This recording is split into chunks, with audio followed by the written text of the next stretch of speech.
Hey guys, happy Friday. Oh, I thought I put something on to make me look thinner and it's not helping. Like a girdle? A So gang. I'm spanking tonight and it's not helping. Happy Friday night, everybody. Happy Friday. We got a special guest tonight, good friend of ours. Yeah. Welcome to International Who's your real Women's name, or are you going to have an alias? This is Ursula. I can be anybody you want.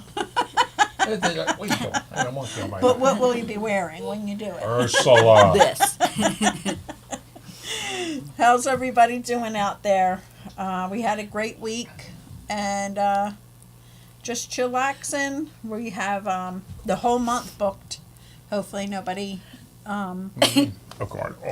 backs out on me, but we have a really good month going. And Boom. can I use your name? Sevenish. Okay. Betty Ann is joining us tonight. You may remember her from the chats. She's always behind the camera.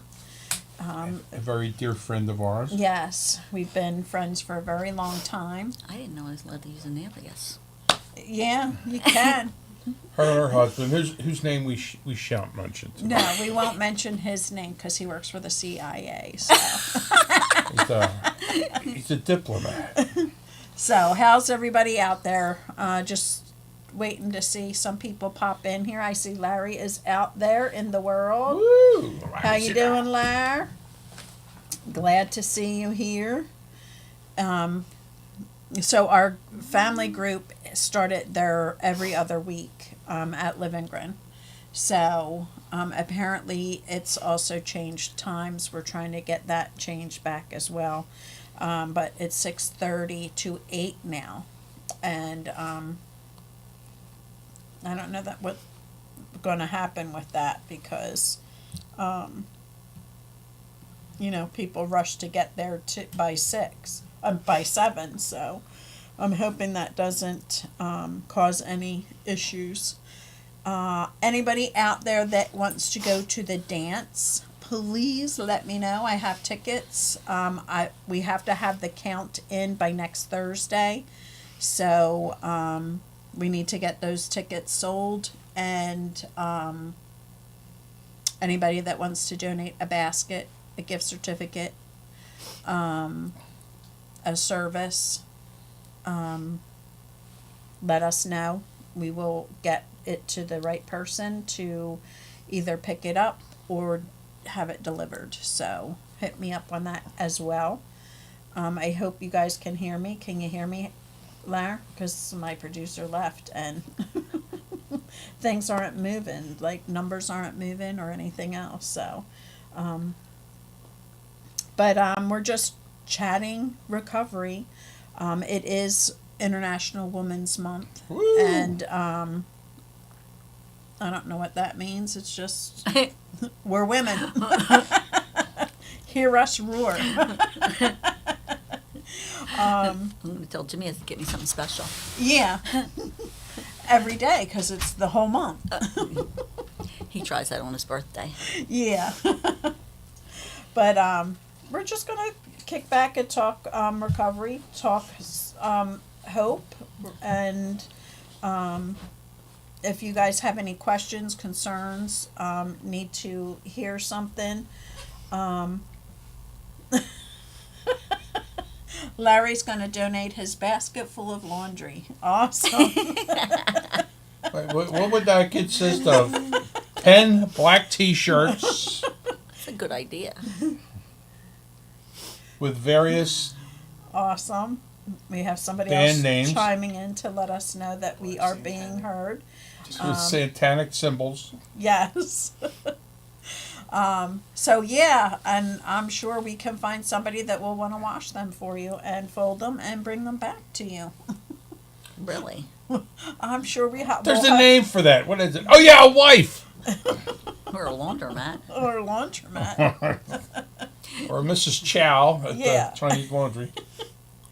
So, please, if you guys have any concerns, you have need any help out there, please feel free to give us a call in at 267-737-8031 if you have a question, concern, or you're struggling and just want some help. We're here, we're listening. If you are on a phone or a tablet, you can pop into the comments, the chat publicly comment, and we'll answer any questions that you may have. For anyone that is just joining us, this is a place where you can feel free to come in and talk about somebody that you love that's struggling with a substance disorder, substance use disorder, or someone in recovery. If you are the family member, we're here to listen. We're here to share our experience, strengths, and hopes. And, Pappy and I are both doing this. It's something we got into when our loved one came to us and let us, well, he didn't really come to us, but we found out. And, I knew that I had to find some way to save him. And with that, it took, well, he did the work, so I won't give anybody else credit for that.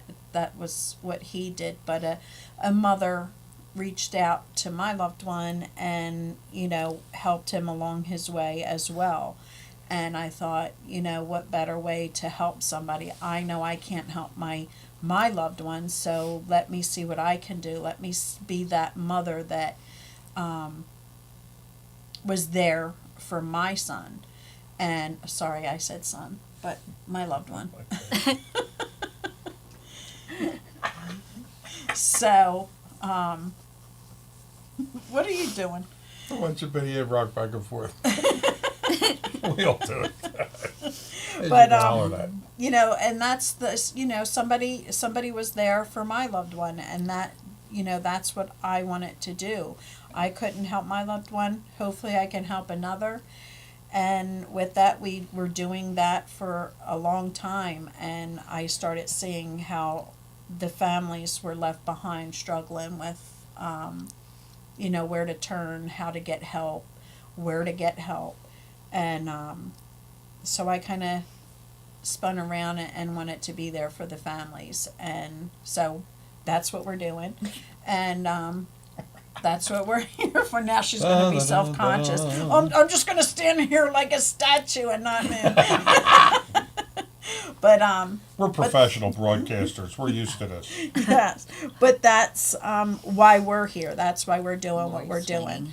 And we just hope that it helps somebody out there that might be struggling, that might need a little bit of support and experience. I am blessed that I don't have the stories that a lot of families suffered through.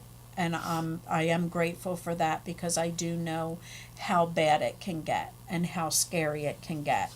And I'm grateful that I didn't have to go through a whole heck of a lot of what a lot of people are going through.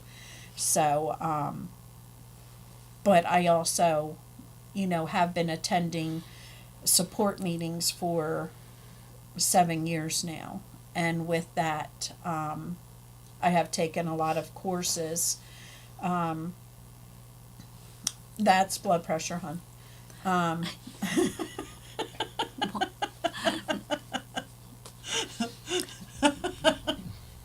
But that's what I was I'm here for, just to I always turn up red on camera. I'm Irish, can't you see? But that's that's why we're here. I just want to be able to help those that need that support, because it's so important that if your loved one is struggling, you're suffering, and you're losing sleep, and you're losing hope. There's so much help out there for the families, and I want to be able to help you find that help. And if your loved one is struggling, I'd love to help, where I can, to help your loved one get to where they need to be. So with that, that's what we're here for. And I like to share that every now and again so that the new people, because apparently I'm getting a lot of new people in the background. And Hello, new people. I want to make sure that they know why they're here. So, and if you don't have anybody that is struggling or in recovery or you lost someone,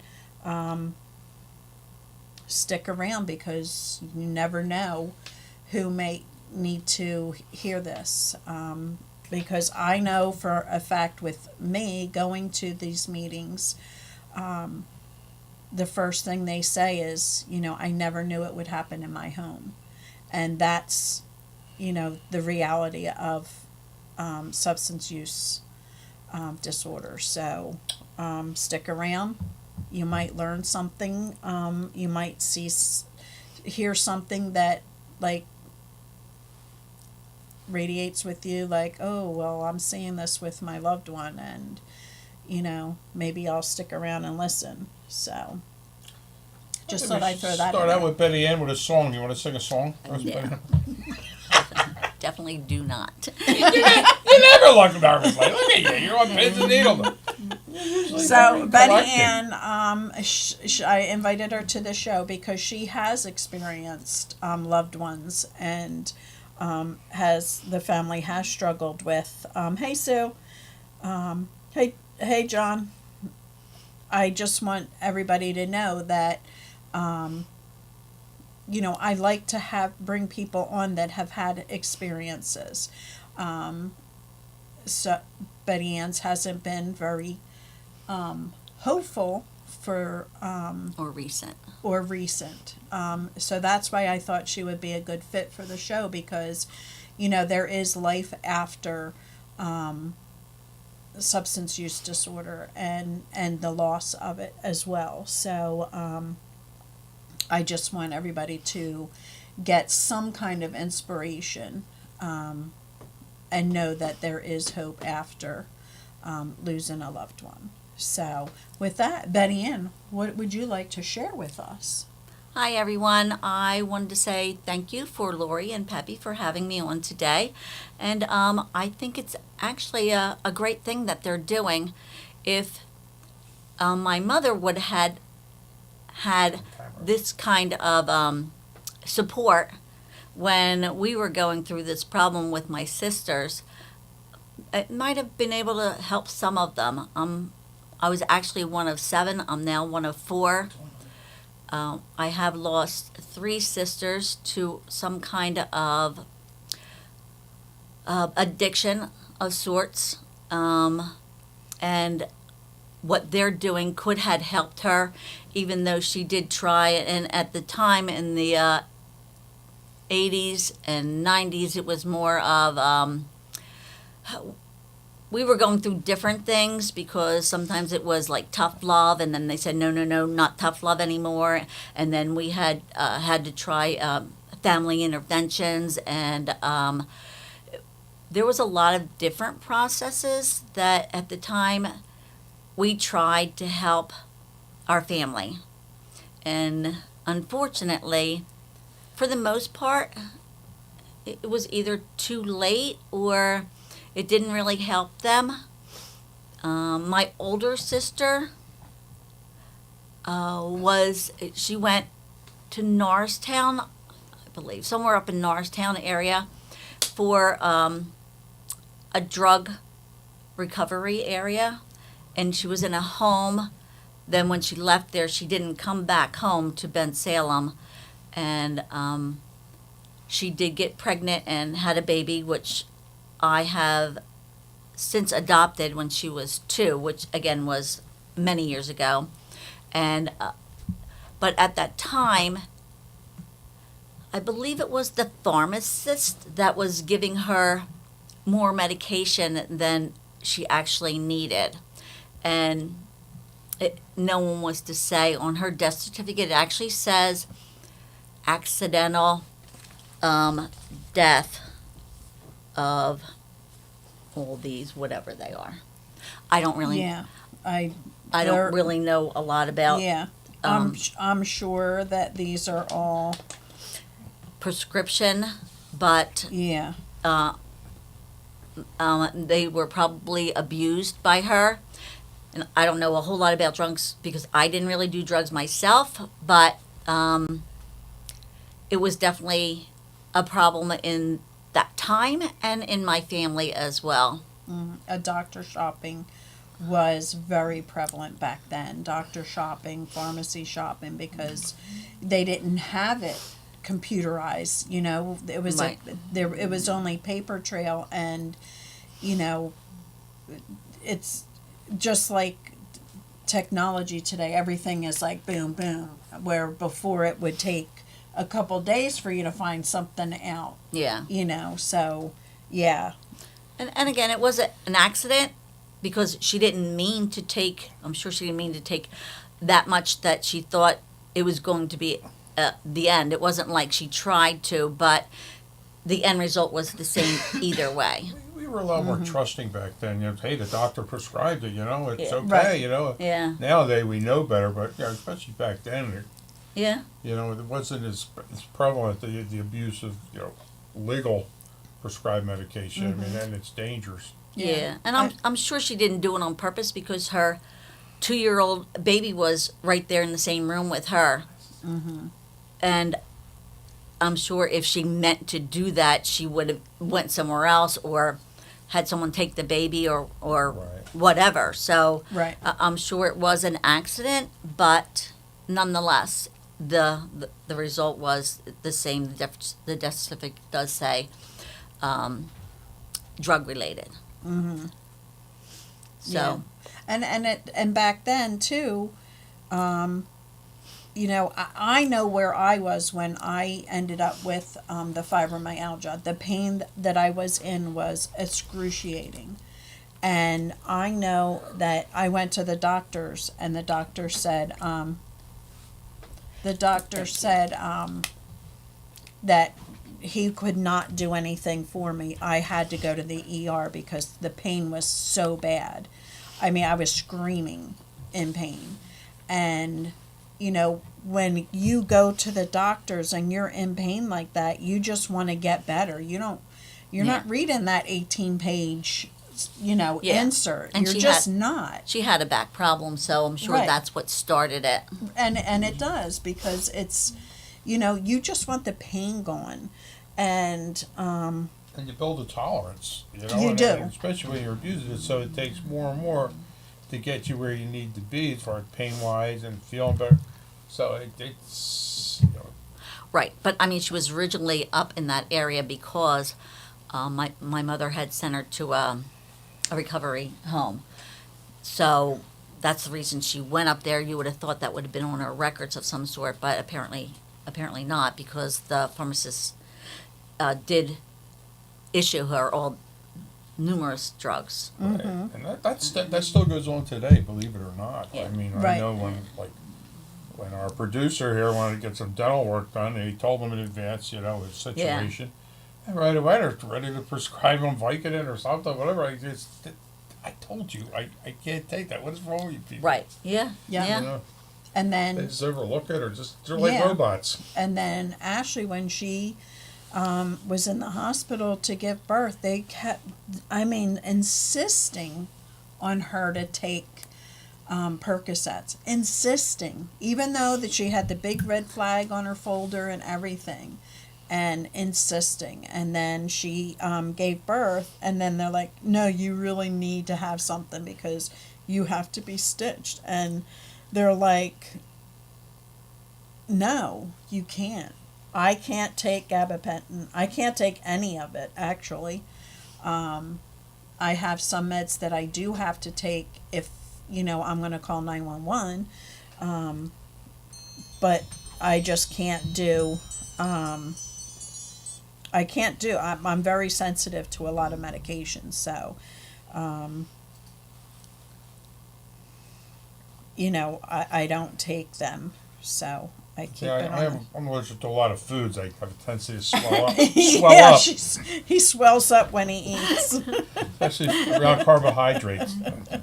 Well, my sister, this particular sister, my oldest sister, when she gave birth to my daughter, they did take her down from Bucks County. They took her, medevaced her down, and they took her in an ambulance and they took her down to the city in case the baby was going to be addicted. So she did tell them that she had a drug problem, and they did take her down there just in case. My daughter wasn't, but it's still, the drugs I think were somewhat in her system because her teeth were bad. She was a little just took her longer to, when she was little, learn stuff when she was little. So it did affect her anyway, even though she wasn't addicted, but my sister doing the drugs, it still affected her daughter, my daughter, which is a problem, even if they were prescribed drugs. Yeah, and it is, and you know, a lot of things back then, you know, they didn't have the information. They didn't know the effects that it would have on the fetus Right. or anything. So, you know, they think that it's okay, and you know, later down the line, you know, all of these things start happening, and you're seeing the repercussions today of those that were affected back in the day. Right. You know, but yeah, it's something that we learn, and unfortunately a lot of this stuff, you know, the street drugs, you don't know what you're getting in there. It's, you know, filled with all kinds of crap. So And that gabapentin has a tendency to make you fall off ladders, I heard. I heard that too. But on the other hand, I do have another sister that also had a drug problem, and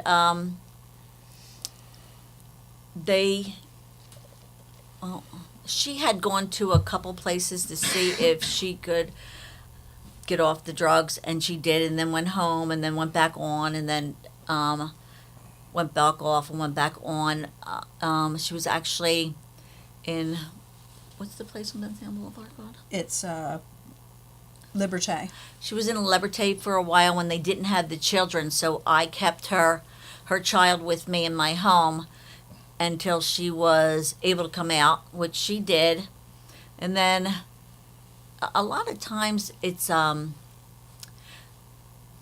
your friends, the company that you keep. If you go right back to the same thing, then it happened over again, and it happened over again for her. And then she went up to another place up towards Norristown as well. I can't remember the name of it, but it was actually a very nice place. And they made them write a lot of the things down, which helped my sister. That was my sister, which is 3 after me. And it did help her to keep a journal, and it was, the place where she was for drugs, alcohol, and mental Health, yeah. health also. Dual diagnosis. Yeah, so again, when we went up to visit, it was really a nice place. She had a room which she shared, and she did well there. And when she came out, she did not go back to the same routine that she did before. And she went to school and became a nurse. And she was doing a lot of the home care. Her problem, again, started with somebody that she met there. And he was there for mental and drug abuse, which we didn't know that he was there for more than one thing, but nonetheless. And she moved in with him, which in my opinion was a little too fast, but she didn't really listen to what I said or my mother said or anything like that. But she did move in with him, and he became really possessive and wouldn't let her come home. She could go to work. She had to give her paycheck to him, which I don't think he worked at the time. But it turned out when she wanted to come home, and she said she was leaving because he was doing drugs again, and she said, I can't do this, and she had her son with her, one of her sons anyway, and he turned around and said, you can't leave, and she said, I'm going to leave anyway, and I'm sure it was an accident, but he did shoot her, and she was medevac to the hospital, and unfortunately she didn't recover. But more than her not recovering, she did prove that you can do okay. You can go to school. You can learn. You can do stuff for yourself and make yourself better, that you're not always just stuck in the rut. Although she was for years, but she was determined that she had 2 kids. She was determined that she had to do this for her and for them, and she did get off the drugs. Yeah, and you know, and a lot of people, because this is this was created as an anonymous program, there's so many people that are living an amazing life in recovery. They may have had their moment and their relapses, but they've moved on, and they're living a full, healthy, and fulfilling life. And you know, a lot of people, especially the older ones, that back from the 80s and all. She actually died in 91, but Yeah. the drugs were in the 80s. Mhm. Yeah. But they're anonymous. You know, it wasn't until really, and maybe it was out there. I don't know, because you know, I didn't get educated. I didn't. You know, why did I need to get educated? You know,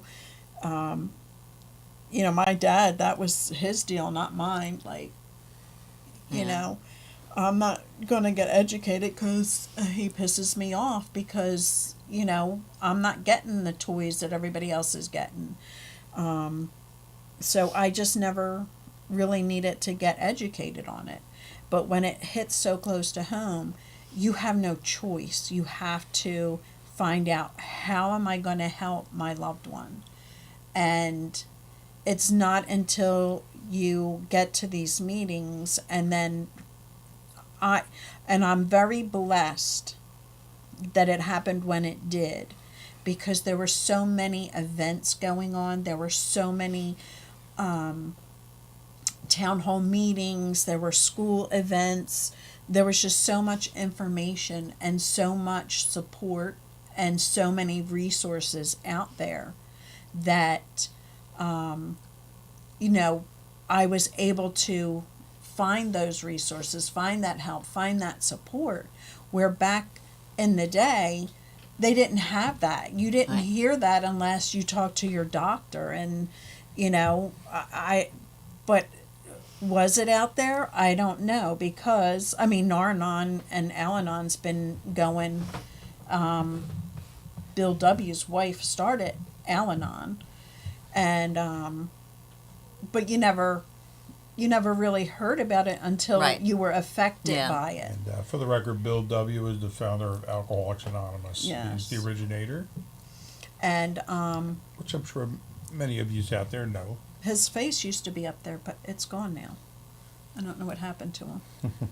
Well, alcohol is another major thing that happened with us. I mean, my father had passed away young, so when my mother met someone else, he was as nice Hey, as Liz.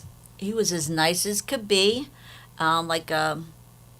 You would never had known, but when he drank too much, he beat her up and broke her face. He broke her back. I mean, you would have never known if you met him on the street, because he was just such a nice guy.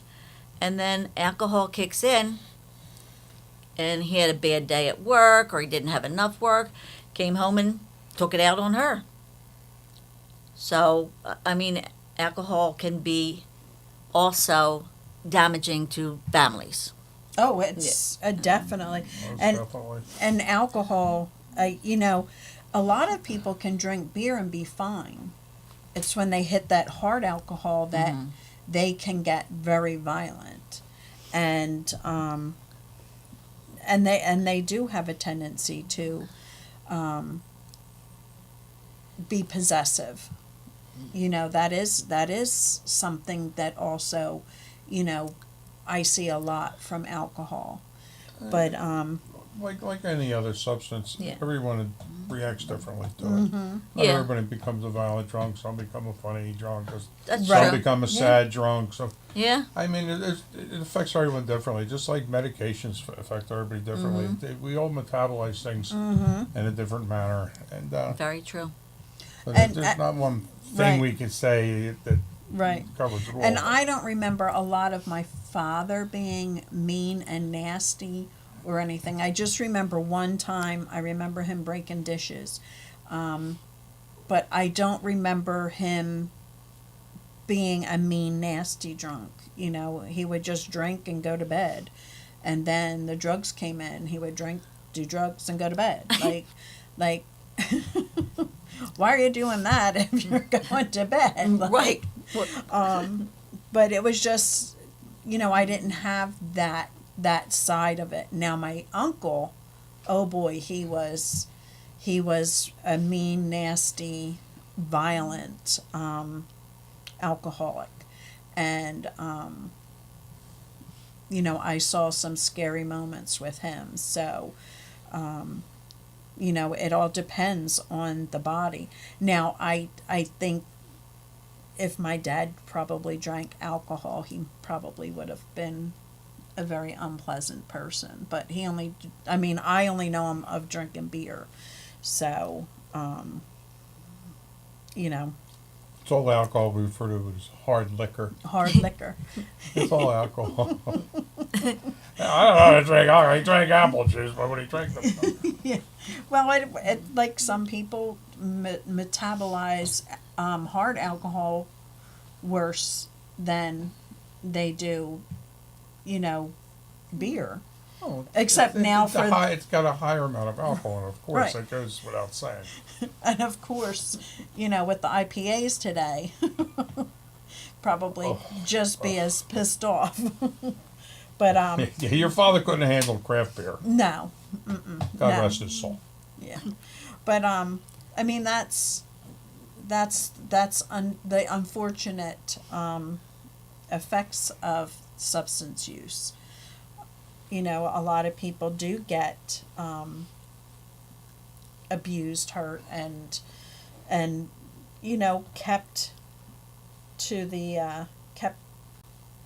kind of close at hand because they don't want you,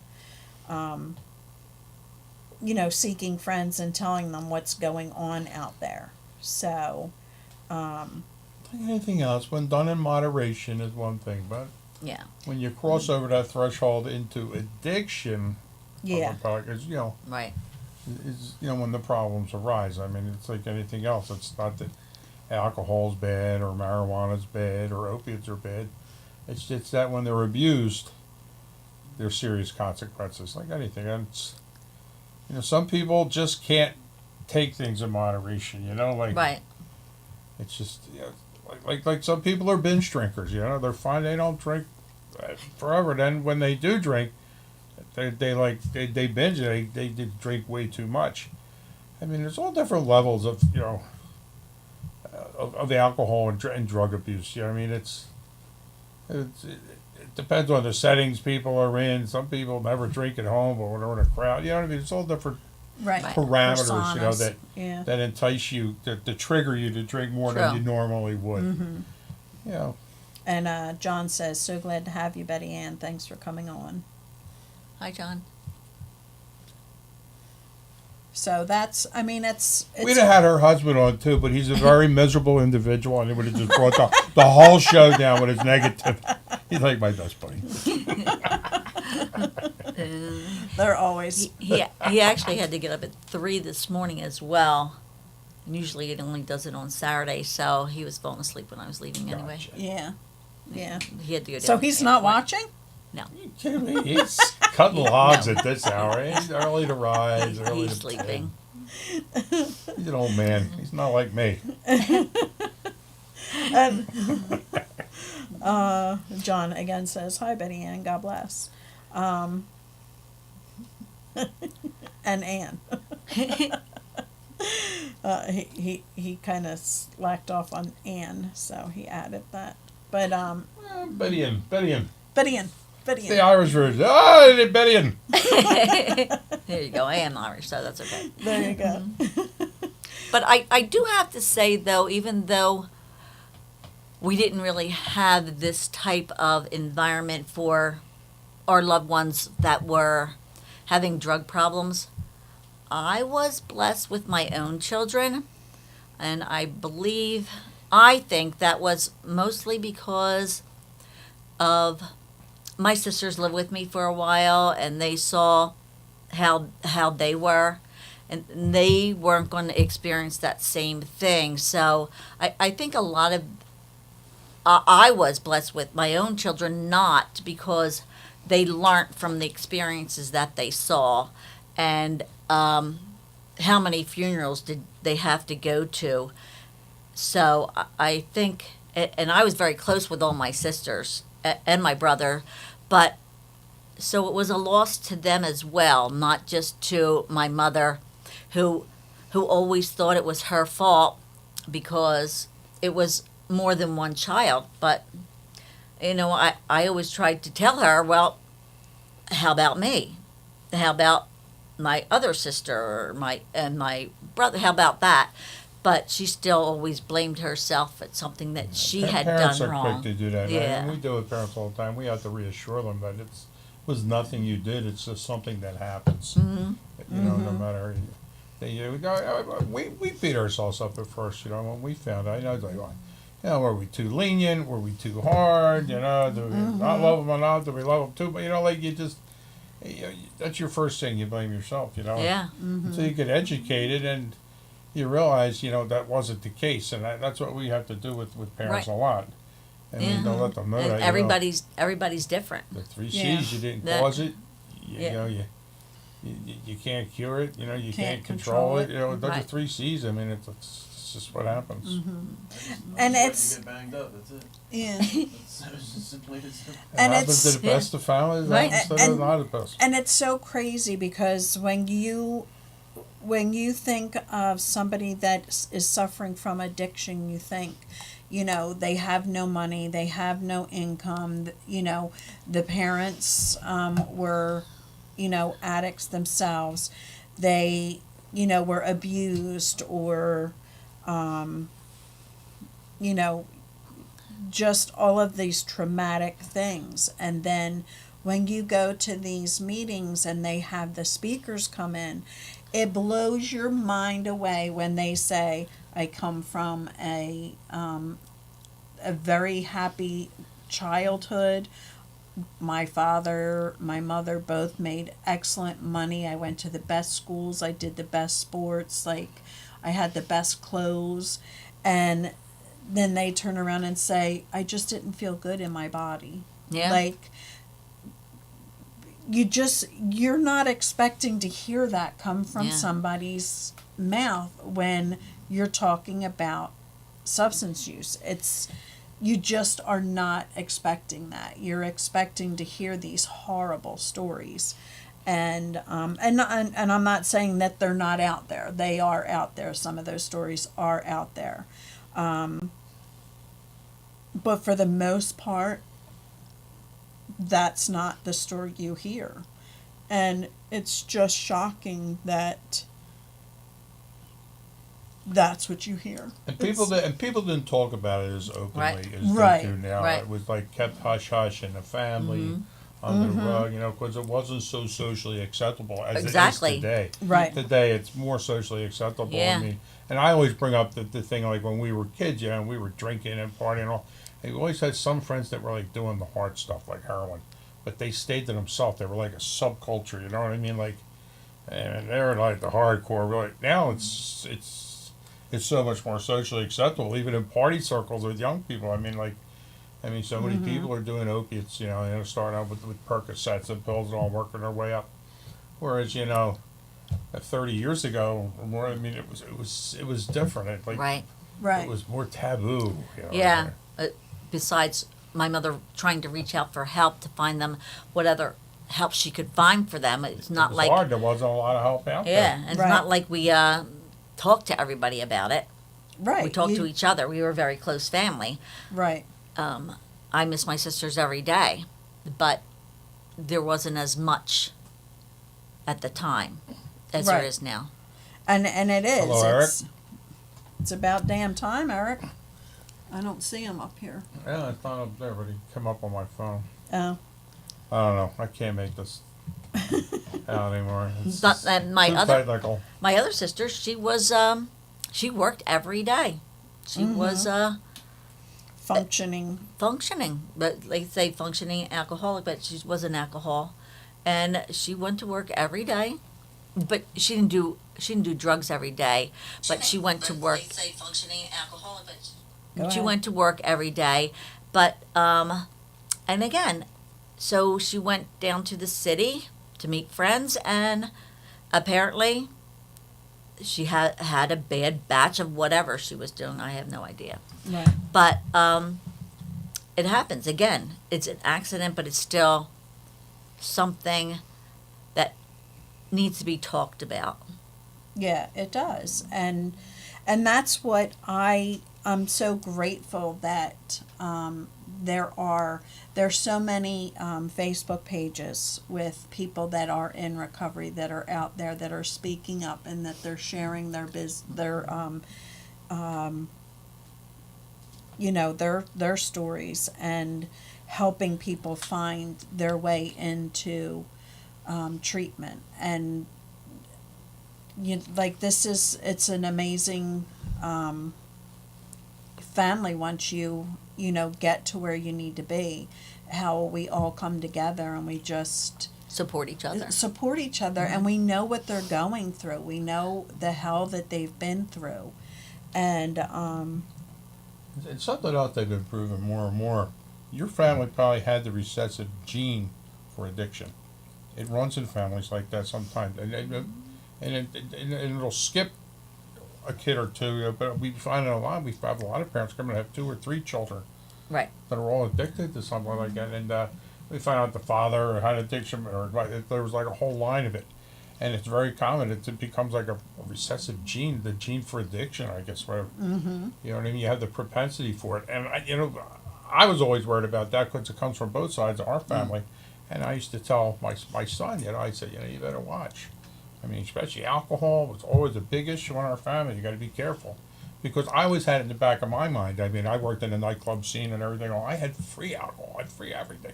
Yeah. I was always worried I was going to get caught up into this and So it's sometimes it's unavoidable. Like I said, Yeah. I mean, my mother or father, neither one of them really drank, but my mother's father was an alcoholic. But so it's still in there somewhere. But again, it wasn't all of us, but 3. right. And the hardest thing is, you can't go in and have MRIs, CAT You don't know. scans, or anything it won't show that up. There's will nobody say to tell. Right. there. It doesn't come out until that substance hits that receptor, and it opens up a whole new world. And once that world opens, it's so scary because I think when you're in active addiction and you're young, you don't realize that there's really places to go to help you get well, because your mind is so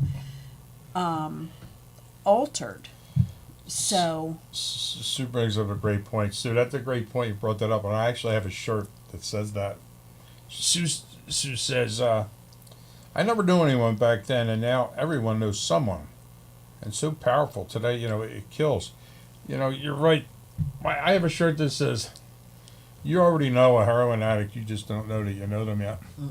yeah, And I have a shirt that says that, and it used to be on the back of one of my outreach shirts when I used to do outreach down in Kensington, and I would wear it like to go to to Walmart and this, that, to get things, and people would say, "Oh my God, that shirt is so true."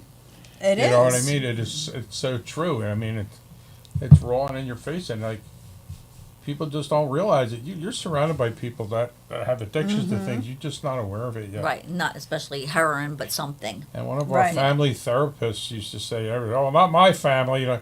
And she used to say, "You shake any family tree hard enough, you'd be surprised what falls out of it." Yep. I mean, you know, people don't go around broadcasting, you know, "Hey, you know, we got a family that had a problem with this," and people still, it's very stigmatized still, and people keep to themselves about it. You know, Yeah, but and, I think addicting personalities are definitely, you don't know. right. And it's No, not, you don't. it's not everyone. But It's, you'd be surprised when you start talking about it in public how quick people open up and start saying, "Wow, you know, I have a son with a problem. I have a husband with a problem. You know, Yep. can you give me any advice?"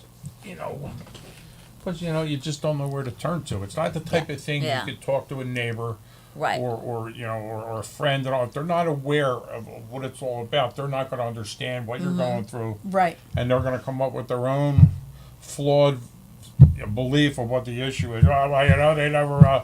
You should have put your foot up their ass earlier. I told them, you know, stop Yeah. doing this and that. You were too Yeah. easy on everybody." You know, everybody has their own preconception of what addiction is, and 9 out of 10 times it's so wrong.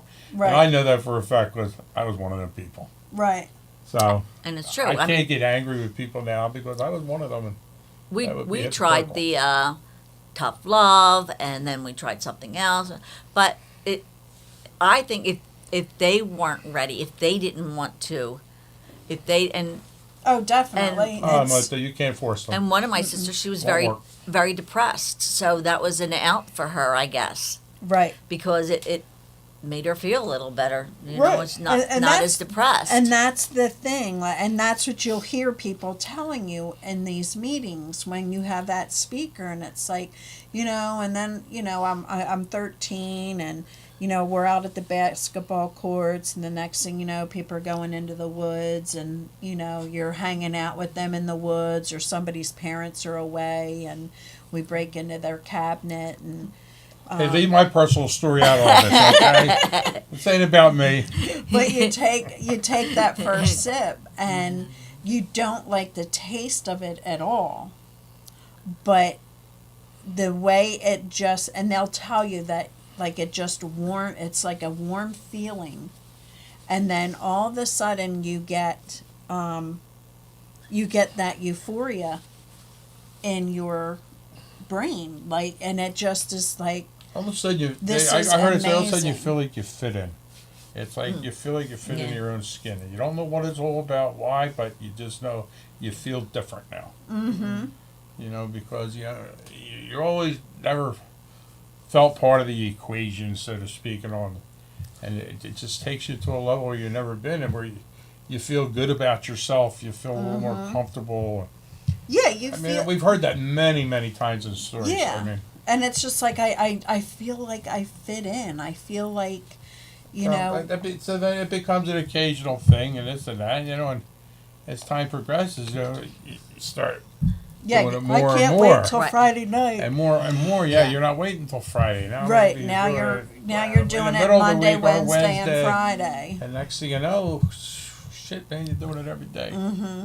Yeah, Sue Tansy says, I never knew anyone back in the. Okay, I just think, what the heck is going on around here? Well, I think a lot of it has to do with social media. Everything's in seconds in the air, and also I can do it. It won't. You know, it won't affect me. I'm smarter than that. That is my. That's addiction. That's substance And use. like Pappy said, she probably did know someone. Right.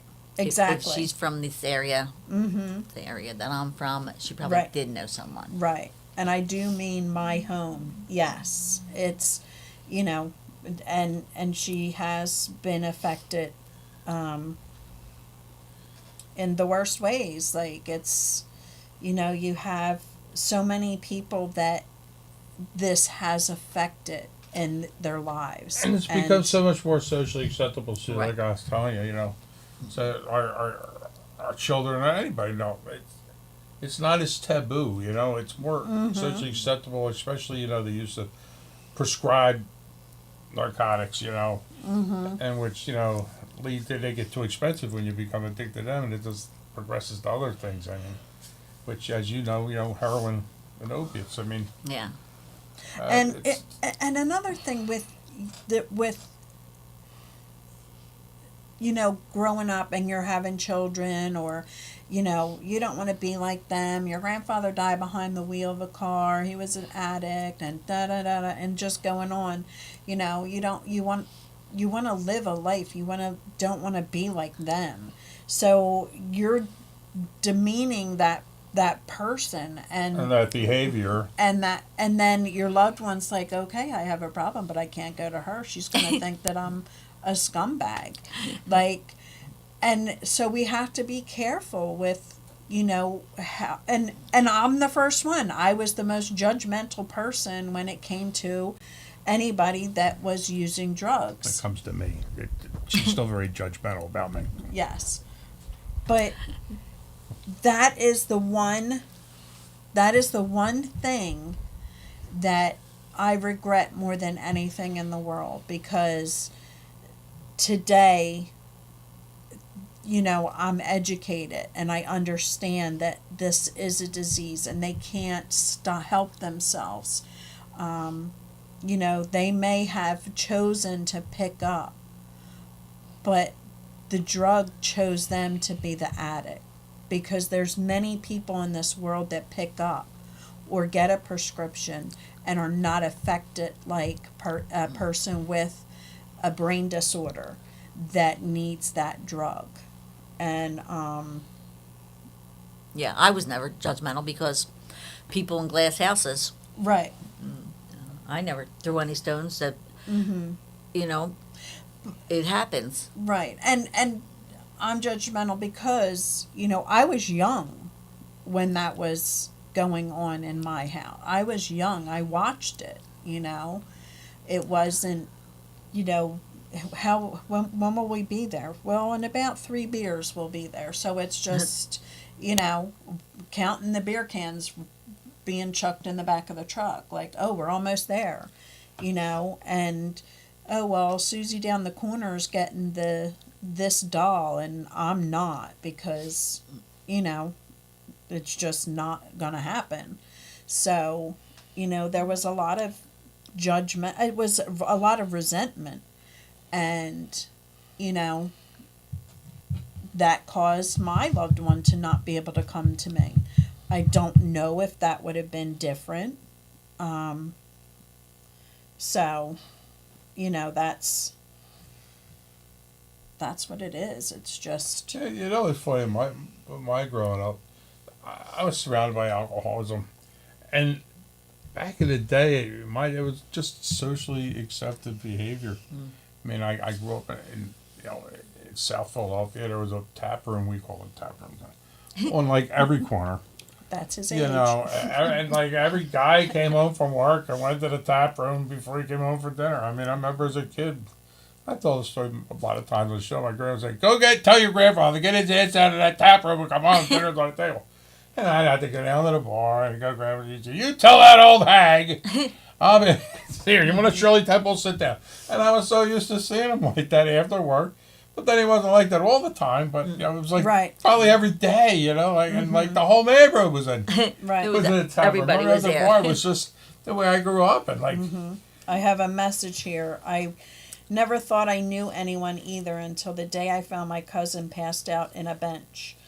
He was smart, funny, likable. He was the family favorite. He was a U.S. Marine. He lost his battle there to heroin in 2018. It was absolutely devastating. Yeah. yeah. And it is. I mean, we hear that so much. I mean, because we don't know, and sometimes we choose not to know. We don't want to accept it. We're in denial. Right. It's and it's and it's so hard to understand it. If you without that education, it's so hard to understand, why do you keep doing this? Why do you keep doing this to your family? They keep doing it to the family because they don't realize they're doing it to the family. it's not, I'm not hurting them, I'm hurting myself. Like, it's not Yeah. about them, it's, it's, this is me, I'm doing it to me. And, I didn't have, I'm grateful that I didn't have the war stories that a lot of people have, where, the people were, locked up with their purses and, locks on the doors and all of that crazy stuff. And, I'm grateful for that. There's other families that aren't so lucky. They have bars on their windows, on their doors. The locks have been changed.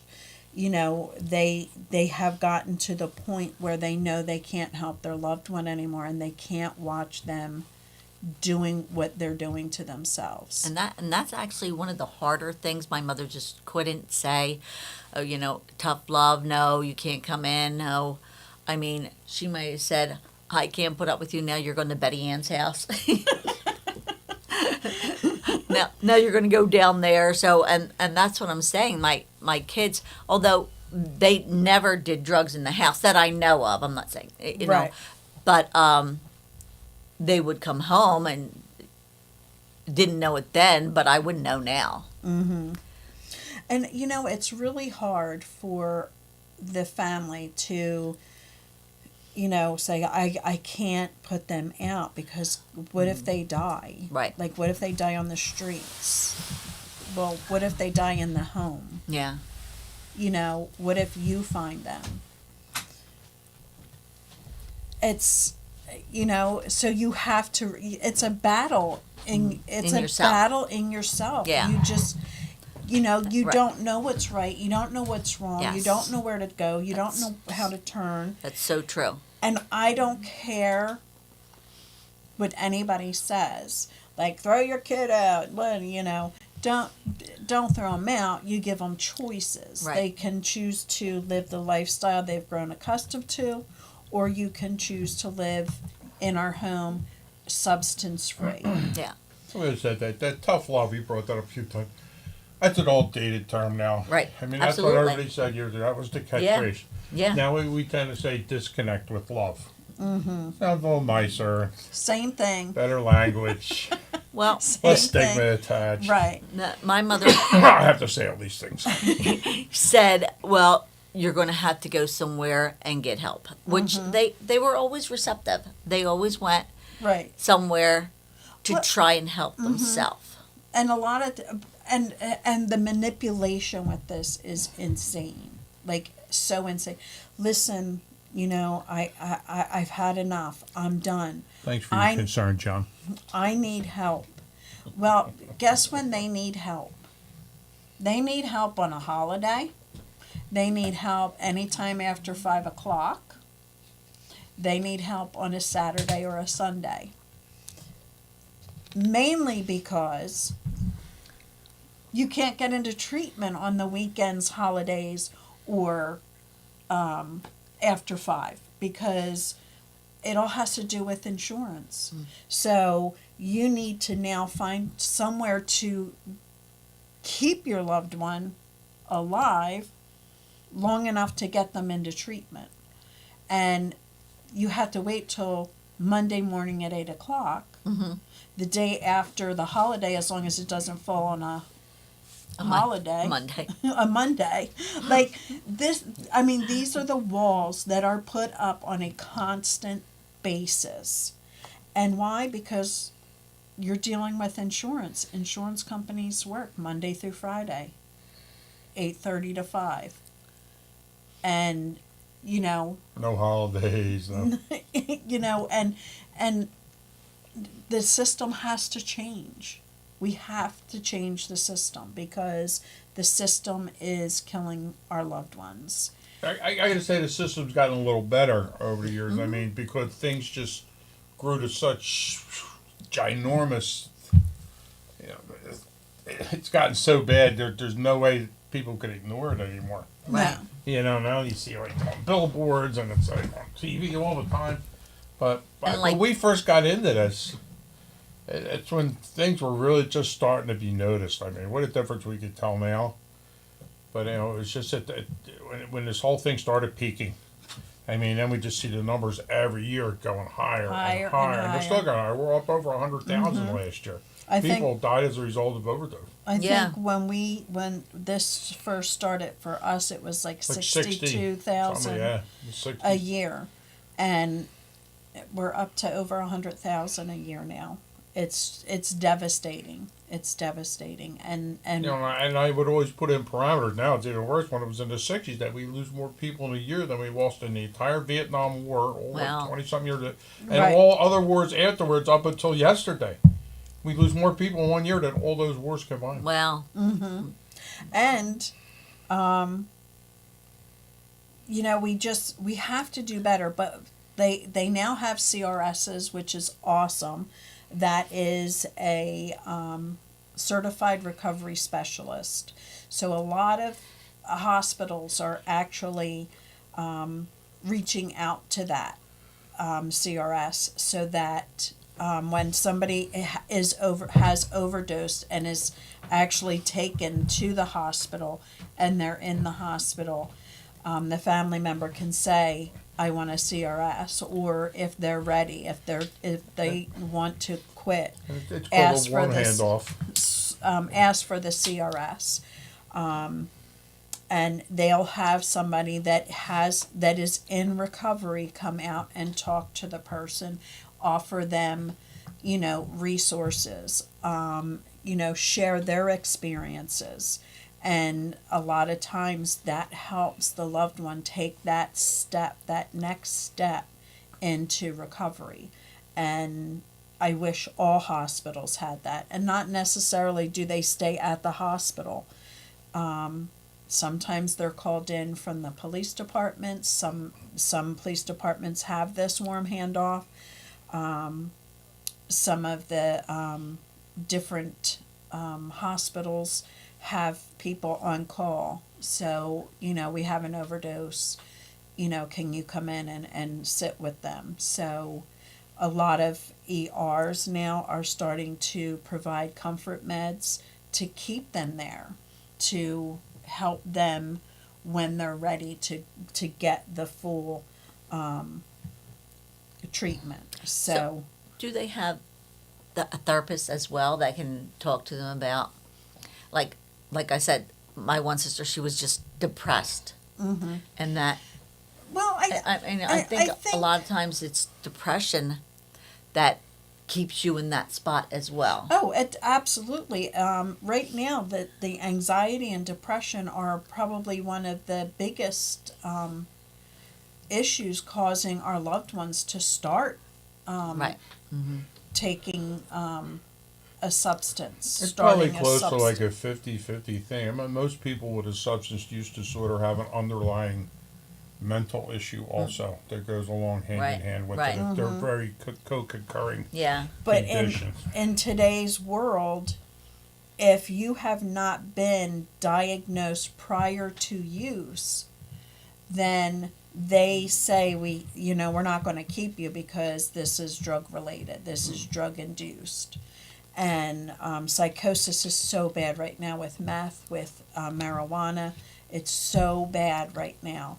And, you know, a family member wants to 302 their loved one. Well, they're like, okay, well, they're not even holding them 72 hours, sometimes 12 hours, and they're out the door. I've heard 10 hours out the door because it's drug induced and it's not, pre-use. A pre-existing type thing. or Yeah. whatever. Yeah, I want to switch gears for 1 second on something Betty Ann talked about earlier about her sister forging a relationship with someone that she met while in treatment. This is very, very common. This happens quite often. And a lot of time people in recovery only feel comfortable with another person in recovery because they feel as though they understand them more, they walked in their shoes. And whereas, like, the phrase, a normie wouldn't understand me. their trials Yeah. and tribulations, that they're experiencing. So it's not uncommon. Who knows if that person took her down a road? You said Well- what happened, a lot of bad Well, things. right. but- But she was progressing to be better, and he apparently Right. wasn't.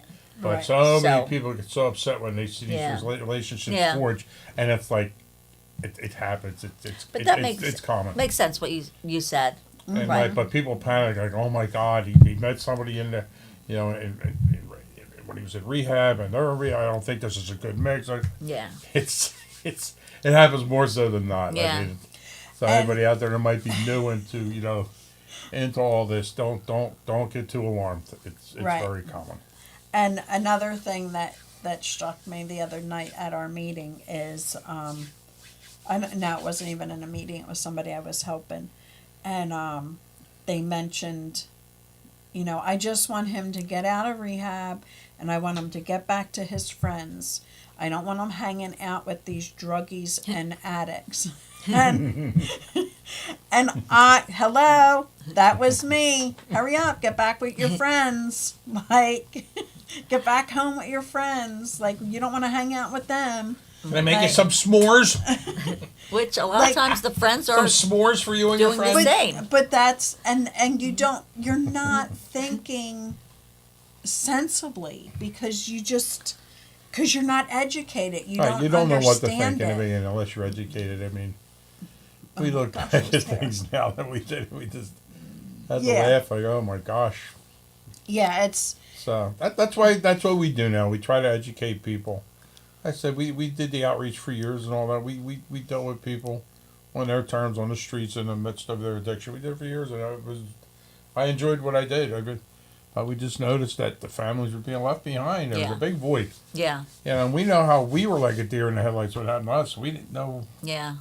what to do, where to go. Luckily, I knew of Livingren, which I only know because like I had so many friends that ended up there for alcohol detoxes and this and that, or a court order and this and that. So that was our first move. Thank God we knew about that. It's like a neighborhood thing. Everybody in Penn Salem, I think, knows about Livingren. Right. We're very fortunate Yeah. to have something like that. Yeah. We're like, because it's the oldest, actually it started out for alcohol, I believe. Right. Miles Standish. Yeah. Yeah. You know what? You're getting educated Stan. now, and you're getting stronger, especially getting stronger. So, that's the most important thing. I was where you were. I didn't want to hear it. I didn't want to listen. I didn't want to go to a meeting and say, well, this ain't for me. I'll listen to them and you'll tell me how to fix them and then I'm out of here. Yeah. Like, Tell me how to I'm in, fix them. and that's the crazy part of that, because you think that, once they come out, then they're cured. And that's just not the case. No.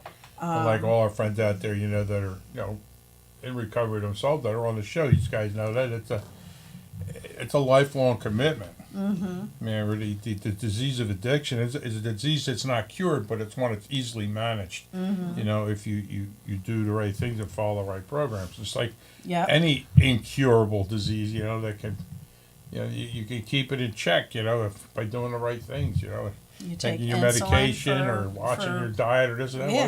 Well, you gotta stay away from mind altering substances. It's a lifelong commitment. Yeah. I mean, and that's hard for some people. I almost said that's a hard pill to swallow, but I think that would have been a bad analogy. But some people just have a hard time coming to grips with that. Exactly. Like, no, Exactly. I'm fine. I could be good now. Yeah.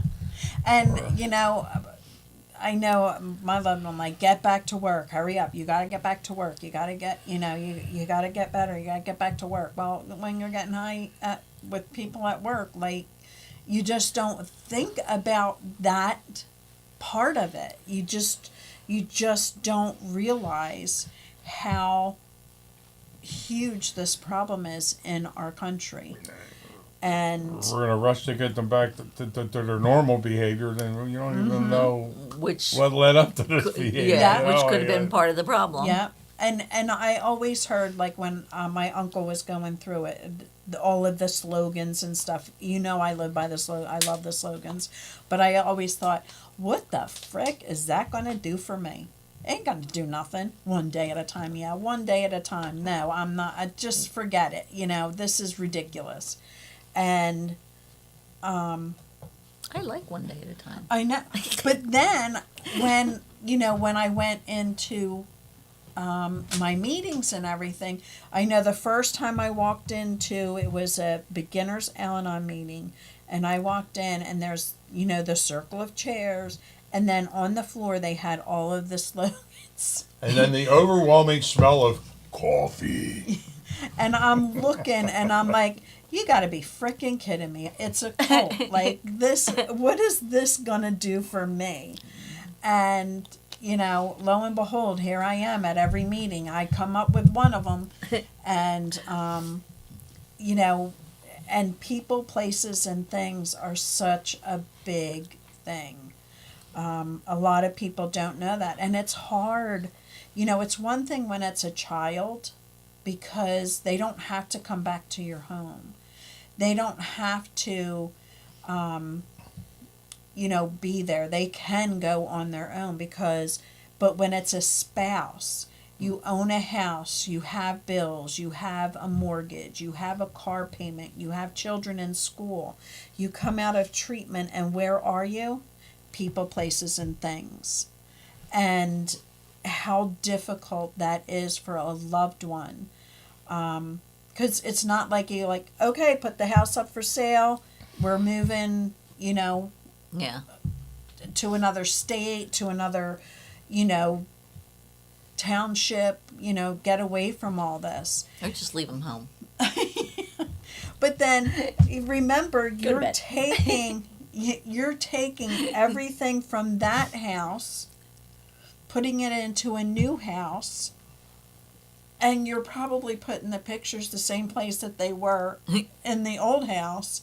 So as they walk in the brand new house, that picture, your euphoria starts. This starts, that. So we need to change things up a little bit to make it a little different for them. People, We're in the same process of thinking of a slogan shirt, since my wife's in the shirt and the cup business and everything we got. That was a New nice Gizmo. shirt. We're gonna make the slogan shirt with all the slogans on it. I think Yeah. it'd be funny. I love But- that shirt too. Now see, Yeah, she bought this for me for St. Patty's Day. yeah. I think it's a slimming effect. People can't Yeah. tell that. People can't tell I'm a Should've saved full-figured it man for in him this for shirt. when we go Can on the you? 11th. Yeah. Well, trust me, he's got a couple, so. But yeah, people, places, and things have a lot to do with our loved ones staying where they're at in their addiction. And we have to, try and change that up because that's the one thing.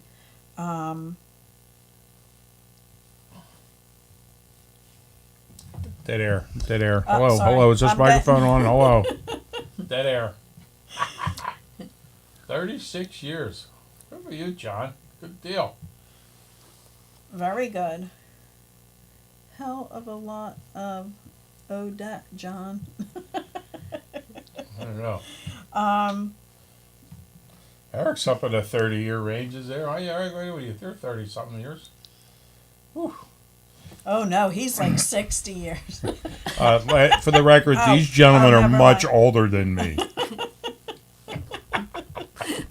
Eric has a leisure suit as old as me. I'm sorry, you guys can go ahead. I'm texting somebody, answering a message. So. Okay, you can talk about anything. Yeah, I say, John and Eric both have a 4-digit social security number. I just wanted to put that out there. That's how old those two are. And like I was saying, I'm very grateful that I don't have a problem in my immediate family, but my sisters were part of my immediate family, just not my children. So having something like this, if it happens down the road, there's more support than there was before. And not to overstep my bounds, but it might not be a bad idea to have a conversation with the boys about their children. Right. Maybe having that addictive gene in their system, down the road, to keep an eye out for that, because it'll skip generations too, but it's a recessive type gene. It kind of sits there. I mean, it makes you more likely to form an addiction on something. It could be anything. You Right. just have that addictive brain, that addictive gene. I mean, me, I'm addicted to exercise. I mean, it's. Or you could be a workaholic or something Well, that's like true. that. And you know what's funny? When people they do go they through do recovery, have that. when people go through recovery, they tend to push that addictive behavior in other angles. It could lead to shopping, exercise, believe it or not. Some people take up exercise to get more healthy and all, and they exercise to the point they actually injure themselves. You know what I mean? Because they become so obsessed with it, because they just become obsessed with. They need to push that obsession somewhere else.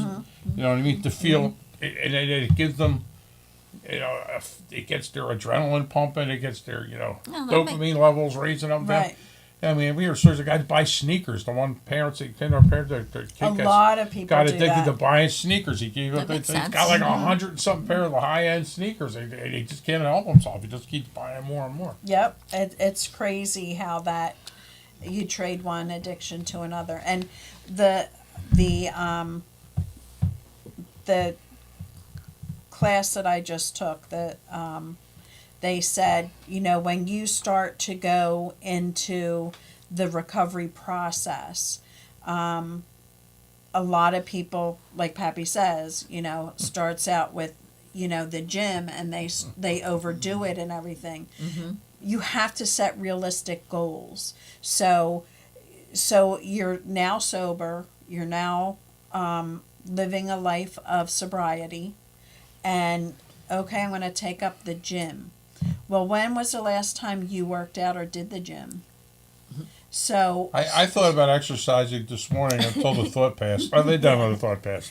But yeah, this is where you have to be realistic, because if you're not realistic in it, you're going to hurt yourself, like Pappy said. Look at Eric and So- John bonding up there. Look at them two. They stick together like glue. I'm looking at he's on a toe board there, back up. So when you come out of, that's treatment center, start out walking slowly and start out, going around the block, because that's an actual realistic goal, because you can walk around the block and build it up from there. Because sometimes we jump in and we do too much, we hurt ourselves, and then we look at ourselves as failures. So what is a failure going to do? They're going to go back to their drug of choice. So do things In a little moderation. bit moderation, and don't say, I'm going to go on the stair thing and the gyms that they have. I'm going to walk 170 steps when Break my ankle. you've never walked up a set of steps. Like, But Lori, it's so true. What Lori says, because like you're looking for an outlet to fill that void, and you're gonna end up doing something. Like you said, if you fail at it, like you're gonna, it might lead you back. It could be a trigger. I mean, you gotta. Pappy don't walk around the block on. He walks around the kitchen, not the block. Oh my goodness gracious! But now I lost my whole train of thought, damn it. Oh, I was going with that. It was good too. Okay, we have 15 minutes left, guys. If you have anything that you, I love Easy Does It. If you have any questions or concerns, you need to, get something off your chest, please call in 267-737-8031, or pop it into the comments if it doesn't get lost in John and Eric's batter. That's the witty banner going on up there. It's like a friend site for all men, for Yes. bonding. And the Next, pa- I'll be talking about what ligaments they use. Yeah. What works and best. and to tell you the I like truth, Flexol. when I like we- Bengay. when I started watching a show that or this is Mineralize. kind of Mineralize. taken after, this is how our chats would go. Our chats, you couldn't even answer a chat because it was just going so fast. There were so many people, chatting back and forth and answering questions. So like. I always like to add a little levity to the show. Recovery doesn't have to be all doom and gloom, as you No. notice with me. I mean, Yeah, You can have fun at it and be serious at the same time. yes. But I mean, it's. I can't be fired.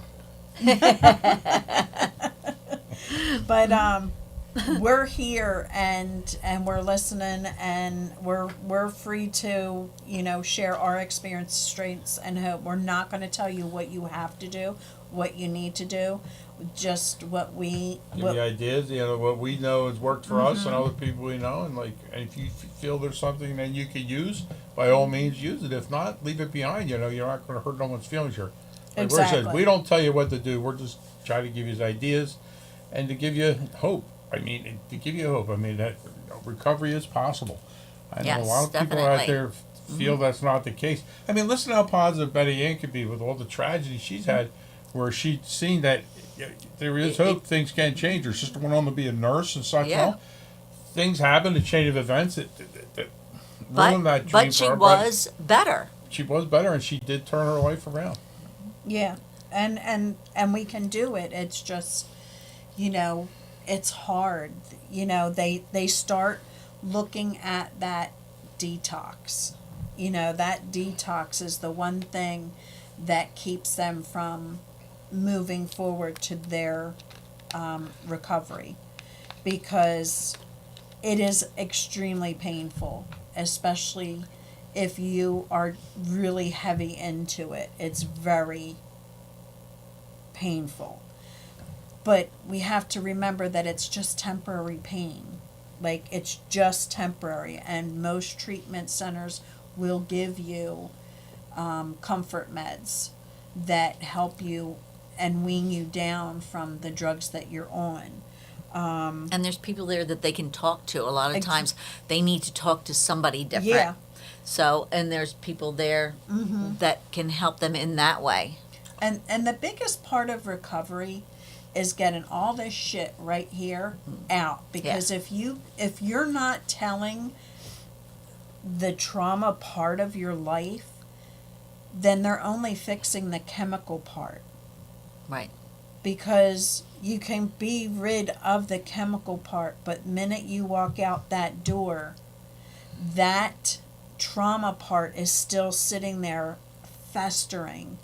And that's all you're going to be thinking about is all that trauma that you could have for the last 28 days been talking about getting off your chest, getting out of your mind, and finding a true recovery where you don't talk about the trauma where you should be talking about it. It's confidential. Nobody's going to, go out and tell everybody, what your secrets are. That's what this program's about. And then you walk out that door, you haven't dealt with the trauma, it starts to build up again, and you can't handle it, so now you want to numb it. So deal with it while you're in treatment, because that is going to be your best escape and your best course of recovery, and you're going to have the longest recovery, and that is the most important part. And if you can't talk about it, journal it, write it down. A good friend of mine that I met through this process, she says, write it down, and she wanted to know what I did with it, and I said, I just write it down. And I said, one day maybe I'll read it and to see how far I've gotten in my process. And she was like, try and think about it and take it outside and burn it and just let it go. Like they say, let it go. Getting it out and letting it go is so important. And to a lot of people, some of this stuff is going to sound hokey. You know what I mean? But these are tried and true methods. And just like the hokey phrases and sayings and all, try it. Just give it a shot. I mean, I'll tell you, you'll be surprised. Because I was one of them, here's another old phrase, a doubting Thomas at one time, and I live with these phrases all the time, and they make so much sense to me. So, give it a shot. I mean, what would hurt? Right. You might just surprise yourself. grab a singing bowl, for that meditation, and Just stay You away know. from the drum circles. Or, drum No, circles sorry. help so many people. I am anti-drum circle. I'm sorry. I'm negative when it comes to that. And I find it very irritating. but encourage people that So many It people love it. It's can very be. calming and it can be. Therapeutic. I have a singing bowl. It ca- Sorry, I do. It's the drum circle just grinds my gears. I'm sorry. I get no therapeutic value out of it. I get very tight. You think my face is red now? Look, just talking about drum circle. Look at that, John. Look how red my face is talking about drum, Drum circle. circles are very therapeutic. I don't know what a drum circle is, but I like to be encouraging. I think your Yes. husband would like drum circles. No, he wouldn't. I think we would just bring him into one without telling him. Drum circles are very therapeutic for people that are struggling with trauma, with substance use. Music is very soothing and helpful, and They beat on drums and like hum. meditation. meditation is And did they get up and dance? meditation and breathing exercises are awesome. And if you don't know how to do it, just YouTube it. Make you turn your head out the door when you say a word. YouTube it. YouTube breathing exercises to help with addiction. I'm gonna bring a drum down the shore next time. Will you stop? Just tell him I'm meditating. But and it doesn't. And the first time you do it, you're like, oh yeah, this is like wow. But it does. I like the meditation. I love the meditation. And I'm sorry, but I would put meditation music on before I would fall asleep. And I had stopped. I didn't turn it on one night. And he's like, where's our music? And I'm like, So you did like it. yes. There was just something different. It was Right. meditation. I want to know why there wasn't any music. I don't know if she was like over me with a butcher knife or something. And you Where's the make- music? What happened to the music? And you make fun of my suede suit from 1976. How dare you?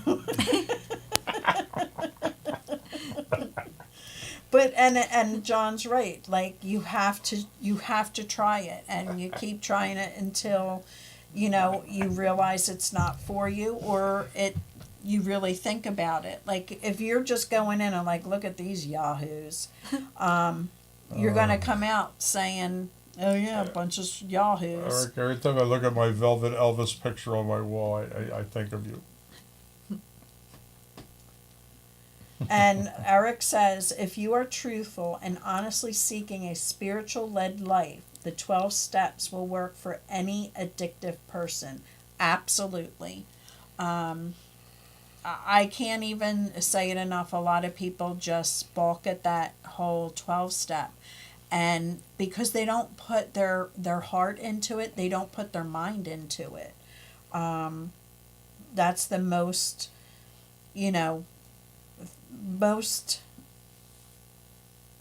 useful thing, and so easy. And they say it's an easy program. It's a simple program. But if you're not in it to win it, then, there's another slogan. I was waiting. I don't put it there. Anybody putting down disco, just stop, because I am the disco queen, okay? Those pictures of Elvis painted on the black velvet at every gas station in the late 70s and 80s. Hello, Was we that have a the regional thing lion. or was that a national? Hello, we have the lion, trust me. But we have a lot of viewers out there. My mother Were they loved. national? Were your gas stations out there in the Midwest and out there on the West Coast, the Velvet Elvis pictures? I do have a lion painted on black velvet. I bought in like 1980. My mother loved And my Elvis. I wife wish I threatened would to have throw had it her out picture many now. times. It's Probably from worth my money. apartment, my first apartment, and then It's in It's a my part of me. bedroom, and I don't like it. I want it out. What, I like It's it because she huge. hates it. It's gigantic. It What is takes it? up a whole freaking And my wall. grandson points at it Elvis? every time he goes No, in a there. velvet lion. Oh, It's a picture. My of a granddaughter velvet wouldn't lion. even go in Probably on my pretty. side of the bed because she would have to pass the lion. My grandson loves it. He points it all the time. Arr! My grandson comes in and he's like, roar! So now we can't ever get rid of it now. Oh, he just. It's going to my Oh no, grandson's. it's It's going to my grandson's first house when he gets married. So anybody out there that is struggling, please let me know. We will not be attending the family group this Wednesday, but the following Wednesday there will be the family group. Every And, other week. Let's see. We didn't get no call-ins tonight. My I goodness, know. what's going I think on? our phone's broken. But remember the dance is coming up on the 18th. If you want tickets, I have them. Please reach out to me. We have to get the count in for the food. We're going to be meeting this week for the menu. If you want to donate a basket, please reach out to me. Let me know. And, just a basket of things that you enjoy. Gift cards, gift certificates, a service like a massage, salt caves, This whatever. Rebellion. Ooh. No baskets of cheer, please. It is a sober dinner dance, St. Patty's dinner dance. Very innocent mistake. Very Yes, common enough. Jackson has her dress. She can't wait. It's like when I brought the dozen donuts to my Weight Watchers meeting when I first joined that time. Everybody hated me. I was scorned. No, they really loved you. I was trying to be nice. So, with that being said, this hair is driving me crazy tonight. But You weren't there for the hair. Look at mine. My hair looks pretty crisp, so I'm pretty happy with my hair tonight. I'm pretty crisp. it is now almost 10:30. Good. How do you like our studio, Betty? Nice. Isn't it nice? It's very Yeah. comfortable I here. truly Very hope nice. that you guys have a great I week. love the guitars. I hope that if you are in need of help or They're just nice. need to talk to somebody, you reach out to me. You can reach me at 267-737-8031. If I do not answer, please leave a message. I will get right If back she don't with answer, you. she may be on the toilet. I will get right back to you. And everybody have a great week. Good night, Sue. Just reach out if you need me. And tell everybody out there sandbagging in the background that we can't see. Right. And I want to say Right, thanks buddy, to yeah. Betty Ann for popping in and sharing her story and Thank her you. hope. And Thanks, her- everyone. Yeah, that was Yes. very nice of you. Thank you on such short notice coming out. We was great. Thank you. Yes. And, Thanks for having me. Night, sure, I Sue. just- I'll see you Sunday. Just remember, everybody out there, recovery works if you work it. Okay, everybody. Peace out. Love you all. Good night.